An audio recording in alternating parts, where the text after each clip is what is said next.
నేను చెప్పబోయే సాక్ష్యం ఏంటంటే, కొన్ని మాసాలుగా అంటే నేను హైదరాబాద్ కూడా ప్రేయర్కి తైలాభిషేకానికి వెళ్తూ వస్తూ ఉండేదాన్నండి. నేను వెళ్తున్నప్పుడు ఈ ప్రేయర్ ఆయిల్ తీసుకుని వచ్చేదాన్ని. ఈ ప్రేయర్లోనే కూర్చున్నారు ప్లానింగ్ డిపార్ట్మెంట్ ఆఫీసర్ గారని సారు. ఆయనైతే ఈ హాల్ అంత దూరం కూడా నడవలేని పరిస్థితుల్లో ఉండేవాళ్ళు. షుగరు, బీపీ అలా అనారోగ్య పరిస్థితుల వల్ల నడవలేని పరిస్థితుల్లో ఉండేవాళ్ళు.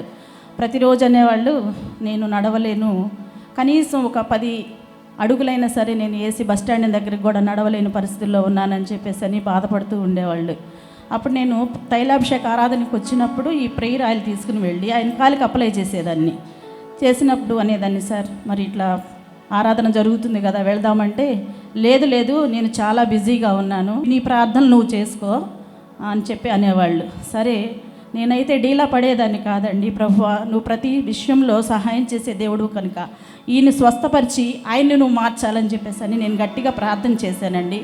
అప్పుడు నేను ఈ కాళ్ళకి ఈ ఆయిల్ అప్లై చేసినప్పుడు ఆటోమేటిక్గా ఆయన ఉదయాన్నే 3 కిలోమీటర్లు అండి, సాయంత్రం వచ్చేటప్పటికి 2 కిలోమీటర్లు, ఈ హాల్ అంత దూరం కూడా నడవలేనటువంటి సారు ఉదయం 3 కిలోమీటర్లు, సాయంత్రం 2 కిలోమీటర్లు నడవటం ప్రారంభించారండి. అప్పటి నుండి నాతో పాటు కలిసి ఆయన ప్రతి ఆరాధనకి వస్తున్నారు.